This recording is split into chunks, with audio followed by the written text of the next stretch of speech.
कि किसानों को फार्मर्स लॉ वापस लाने का प्रधानमंत्री जी से निवेदन करना चाहिए। किसान कानून जो काले कानून थे उनको रिवाइव करने की बात की।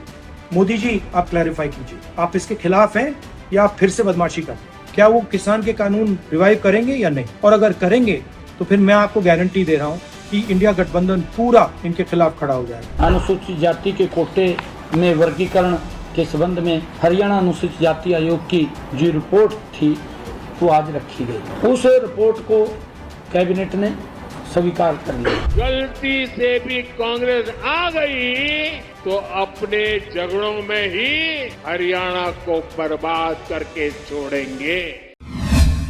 ನಮಸ್ಕಾರ ಈ ದಿನ.ಕಾಮ್ಗೆ ಸ್ವಾಗತ. ನಾನು GM ಪವಿತ್ರ. ಹರಿಯಾಣದ ಸೋನಿಪತ್ನಲ್ಲಿ ಮೋದಿಜಿಯ ರ್ಯಾಲಿ ಬಗ್ಗೆ ಹಾಗೂ ಕಾಂಗ್ರೆಸ್ ಮೋದಿಜಿಗೆ ಹಳೆ ಭಾಷಣಗಳನ್ನು ಉಲ್ಲೇಖಿಸಿ ಒಂದಿಷ್ಟು ಪ್ರಶ್ನೆಗಳನ್ನು ಕೇಳಿದ್ದಾರೆ. ಹರಿಯಾಣ ಚುನಾವಣೆಗೆ ಸಂಬಂಧಪಟ್ಟಂತೆ ಇನ್ನೊಂದು ಪ್ರಶ್ನೆ ಇದೆ. ಹರಿಯಾಣದಲ್ಲಿ ನಾಯಬ್ ಸಿಂಗ್ ಸೈನಿಯ ಸರ್ಕಾರ ಮೀಸಲಾತಿಯ ಉಪವರ್ಗೀಕರಣಕ್ಕೆ ಸಚಿವ ಸಂಪುಟದಲ್ಲಿ ಅನುಮೋದನೆಯನ್ನು ನೀಡಿದೆ. ಆದರೆ ಈ ವಿಚಾರವಾಗಿ ಎಲ್ಲರೂ ಸಹ ಸೈಲೆಂಟ್ ಆಗಿದ್ದಾರೆ. ಈ ಮಧ್ಯೆ ಮೋದಿಜಿ ಪೂಜೆ ಮಾಡಿ ಟಿಕೆಟ್ ಪಡ್ಕೊಂಡಿದ್ದಂಥ ಕಂಗನಾ ರಣಾವತ್ ಕೊಟ್ಟಿರುವಂತಹ ಹೇಳಿಕೆ ಎಲ್ಲ ಕಡೆ ವೈರಲ್ ಆಗಿದೆ. ಈಗಾಗಲೇ ಮೋದಿಜಿ ಸರ್ಕಾರ ಹಿಂದಕ್ಕೆ ಪಡೆದಿದ್ದಂತಹ 3 ಕೃಷಿ ಕಾನೂನನ್ನ ವಾಪಸ್ ತರಬೇಕು ಅಂತ ಹೇಳಿರೋದು ಜನರ ಆಕ್ರೋಶಕ್ಕೆ ಕಾರಣ ಆಗಿದೆ. ಈ ವಿಚಾರ ವೈರಲ್ ಆಗ್ತಾ ಇದ್ದಂತೆ ಕಂಗನಾ ರಣಾವತ್ ಇದು ತನ್ನ ವೈಯಕ್ತಿಕ ಅಭಿಪ್ರಾಯ, ನನ್ನ ಅಭಿಪ್ರಾಯಕ್ಕೂ ಬಿಜೆಪಿಗೂ ಯಾವುದೇ ಸಂಬಂಧ ಇಲ್ಲ ಅಂತ ತೇಪೆ ಹಚ್ಚಿದ್ರು.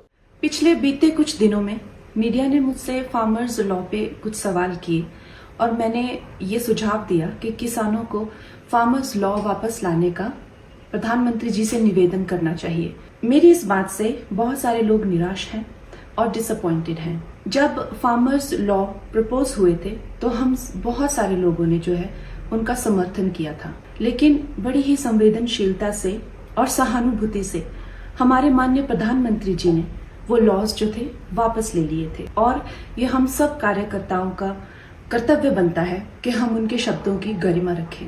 मुझे ये बात भी ध्यान रखनी होगी कि मैं अब एक कलाकार नहीं, भारतीय जनता पार्टी की कार्यकर्ता हूँ और मेरे ओपिनियंस अपने नहीं होने चाहिए, वो पार्टी का स्टैंड होना चाहिए। तो अगर मैंने अपने शब्दों से और अपनी सोच से किसी को डिसअपॉइंट किया है, मुझे खेद रहेगा।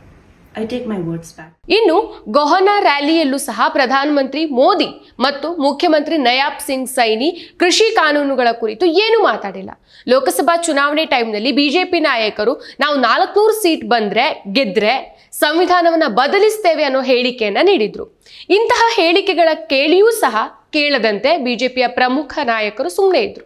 ಇನ್ನೊಬ್ರು ಸಂಸದರಾದವರು ಹಿಂಪಡೆದಂಥ ಕೃಷಿ ಕಾನೂನನ್ನ ಮರಳಿ ತರಬೇಕು ಅಂತ ಹೇಳೋದು ಸಣ್ಣ ವಿಚಾರ ಅಲ್ವೇ ಅಲ್ಲ.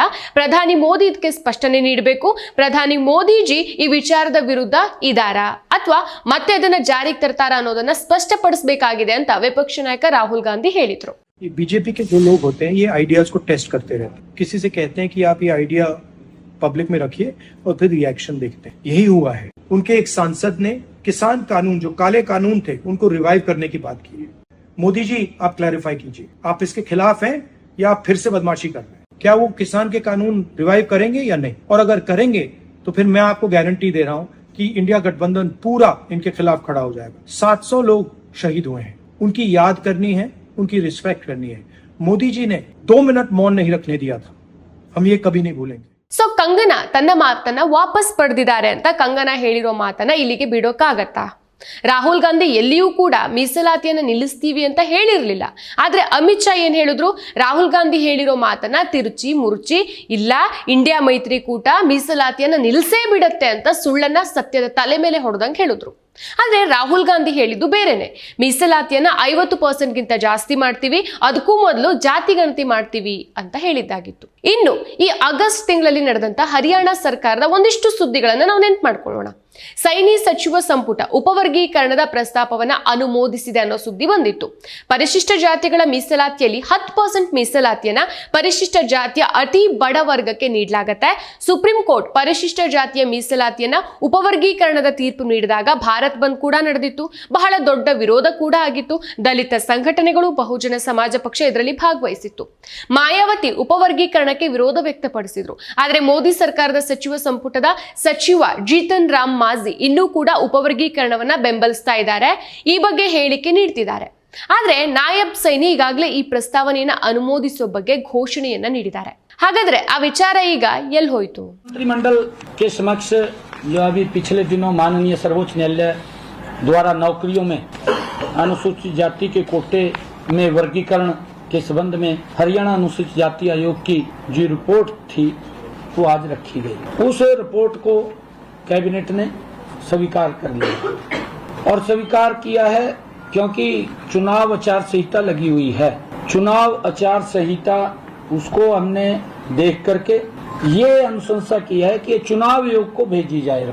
जैसा भी चुनाव आयोग उसके ऊपर दिशा निर्देश देगा हम उसको आगे बढ़ाने का काम करेंगे।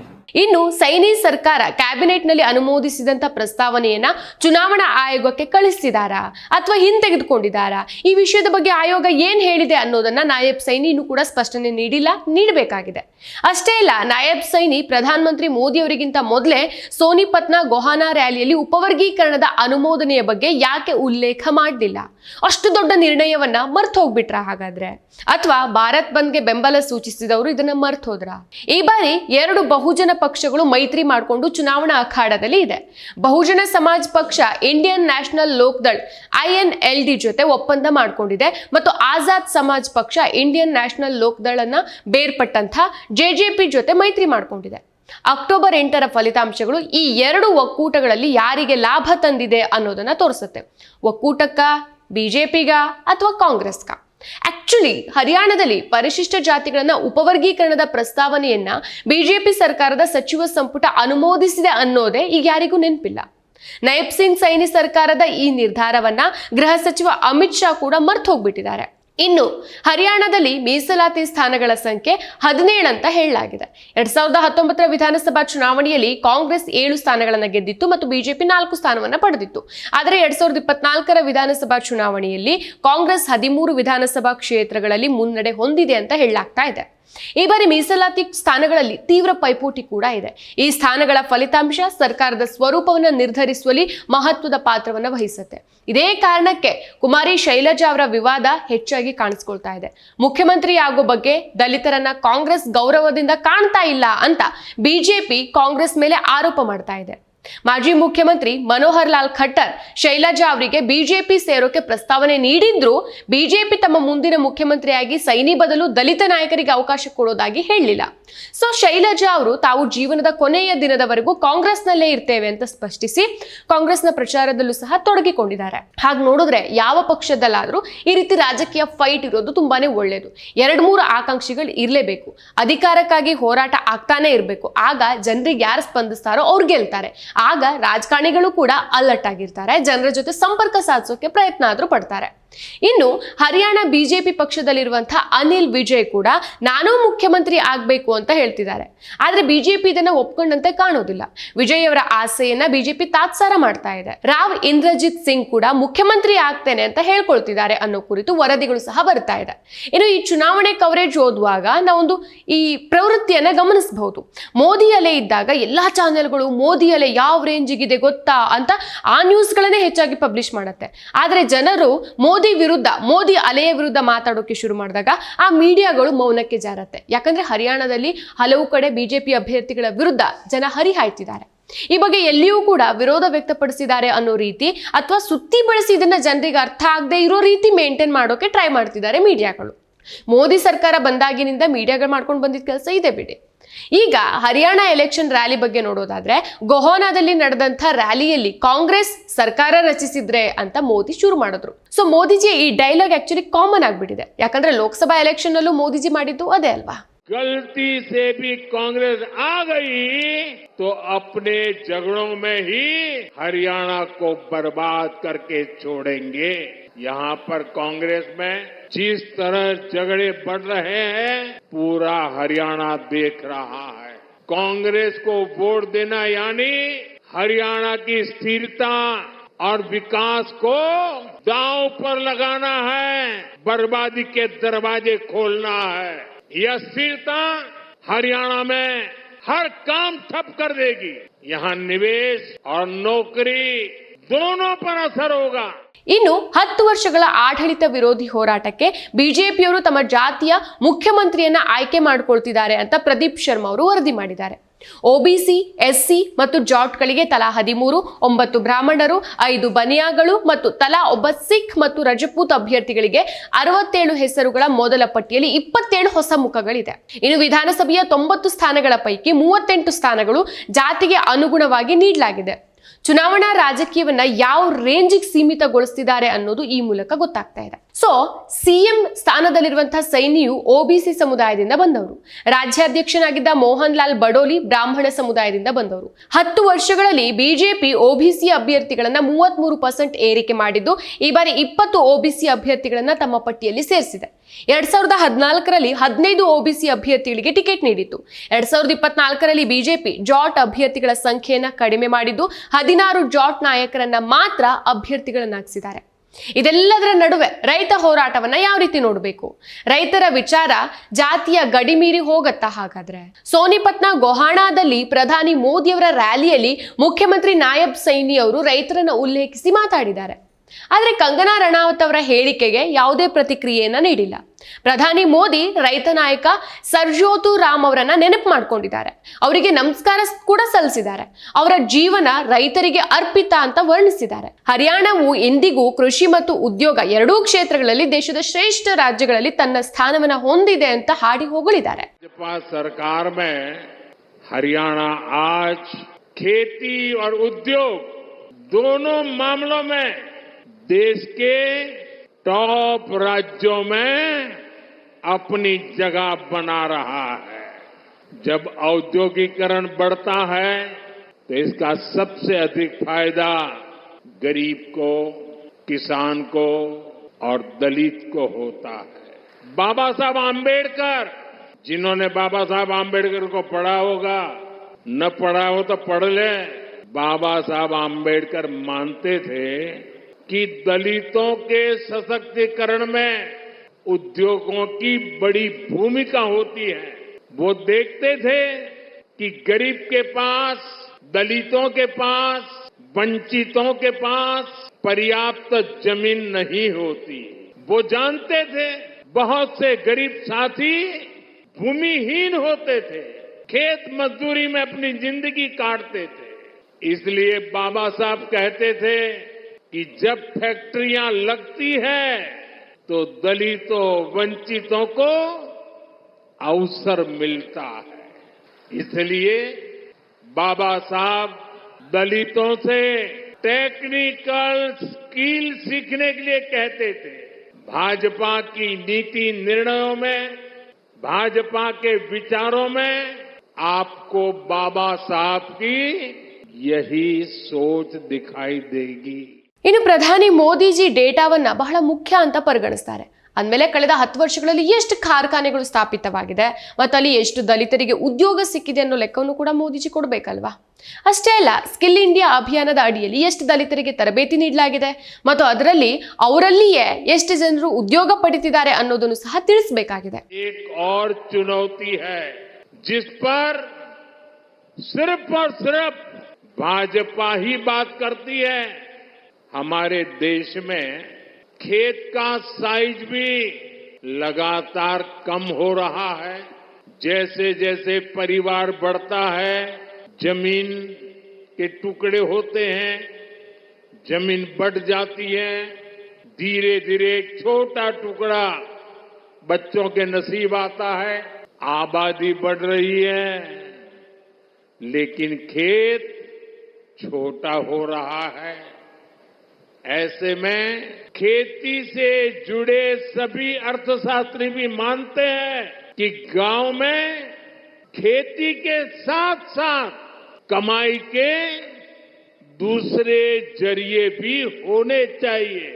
अकेली खेती पे गुजारा पूरे परिवार के लिए, और इसलिए हर माँ बाप चाहता है कि एक बेटा खेती करेगा, दूसरा शहर में जाके काम करेगा.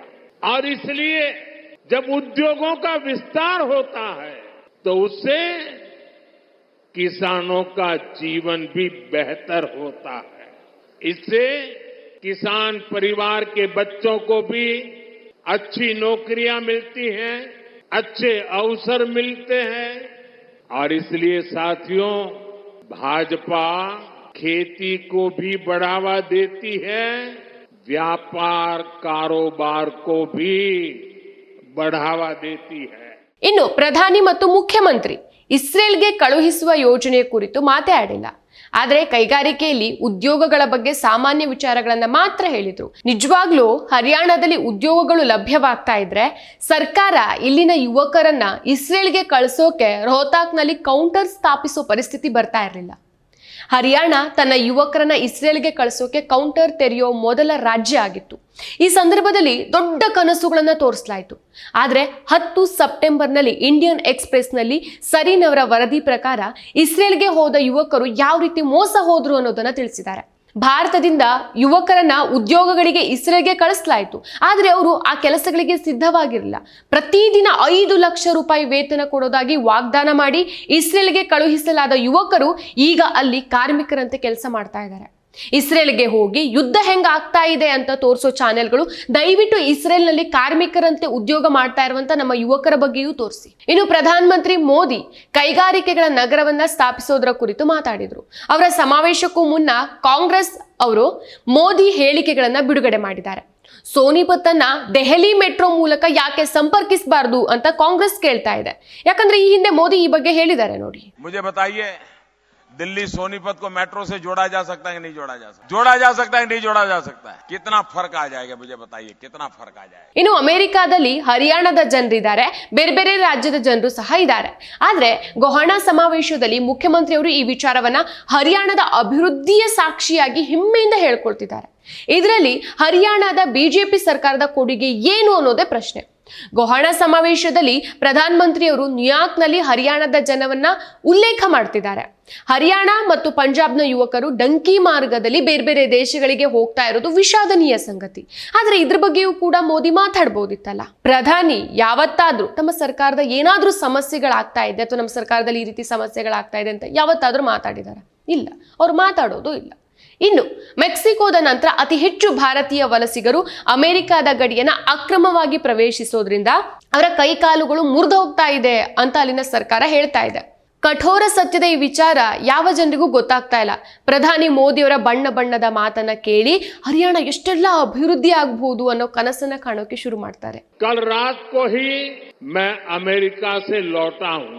अमेरिका में मेरी मुलाकात दुनिया के बड़े बड़े नेताओं से, बड़ी बड़ी कंपनियां चलाने वालों से हुई. जिन कंपनियों के सीईओ से मैं मिला, एक एक कंपनी लाखों करोड़ रुपए के कारोबार कम करती है. मैंने उन्हें भारत के नौजवानों के टैलेंट के बारे में बताया.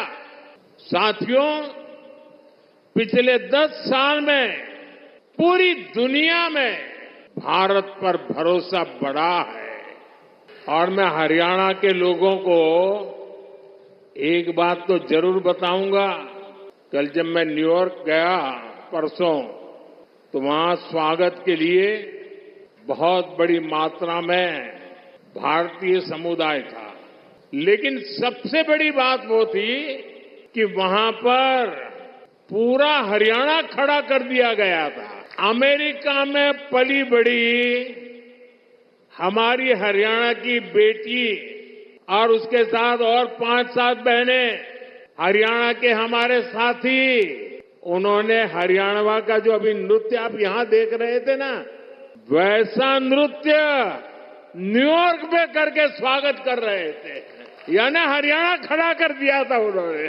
ಆದ್ರೆ ಇನ್ನೊಂದು ವಿಚಾರ, ಈಗೀಗ ಮೋದಿಜಿ ಕಾಂಗ್ರೆಸ್ ಮೇಲೆ ಆಕ್ರಮಣ ಮಾಡೋದನ್ನ ಸ್ವಲ್ಪ ಕಡಿಮೆ ಮಾಡಿ ತನ್ನ ಜೀವನದ ಸ್ಟೋರಿಗಳ ರ್ಯಾಲಿಯಲ್ಲಿ ಹೇಳೋಕೆ ಶುರು ಮಾಡಿದ್ದಾರೆ.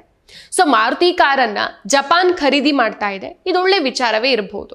ಆದ್ರೆ ಗುರುಗ್ರಾಮ್ನಲ್ಲಿ ದಶಕಗಳ ಹಿಂದೆನೆ ಜಪಾನ್ ಜೊತೆಗಿನ ಸಹಯೋಗದಲ್ಲಿ ಇದು ರೆಡಿ ಆಗಿತ್ತು. ಇದರಲ್ಲಿ ವಿಶೇಷ ಏನಿದೆ? ಯಾಕೆ ಹರಿಯಾಣದ ಜನರಿಗೆ ಉದ್ಯೋಗ ಏನಾದ್ರೂ ಕೊಟ್ಟಿದ್ದಾರೆ ಅಂದ್ರೆ ಎಷ್ಟು ಜನರಿಗೆ ಕೊಟ್ಟಿದ್ದಾರೆ ಅಂತ ಕೂಡ ಹೇಳ್ಬೇಕು. ಮಾರುತಿ ಫ್ಯಾಕ್ಟರಿಯನ್ನ ಯಾರ ಸರ್ಕಾರದ ಟೈಮ್ನಲ್ಲಿ ಮಾಡಿದ್ದಾರೆ ಅನ್ನೋ ಪ್ರಶ್ನೆಯನ್ನ ಬೇರೆ ಪಕ್ಷಗಳು ಕೇಳಬಹುದು. ಆದ್ರೆ ಮಾರುತಿ ಕಾರ್ ಬೇರೆ ಬೇರೆ ದೇಶಗಳಿಗೂ ಕೂಡ ಸಪ್ಲೈ ಆಗತ್ತೆ. ಆದ್ರೆ ಇಲ್ಲಿ ಮೋದಿಜಿ ಜಪಾನ್ ಅನ್ನ ಮಾತ್ರ ಯಾಕೆ ಉಲ್ಲೇಖ ಮಾಡಿದ್ದಾರೆ ಅನ್ನೋ ಪ್ರಶ್ನೆ ಕೂಡ ಮೂಡತ್ತೆ. ಇದು ಡೌಟ್. बीते 3 साल में ही मैन्युफैक्चरिंग से जुड़े सेक्टर में लाखों नए रोजगार बने हैं. आज भारत में बनी चीजें हम उन देशों को भी बेच रहे हैं जहां से पहले हम मंगाया करते थे। अब आप देखिए, भारत में बनी सुजुकी गाड़ियां मूलतः वो कंपनी जापान की है। सुजुकी कंपनी गाड़ी अब यहां बनाती है और जापान वाले भारत से वो गाड़ी मंगवा करते खरीदते हैं। और ये कमाल कहां होता है मालूम है? ये कमाल कहां होता है मालूम है? ये कमाल मेरी हरियाणा की धरती से होता है।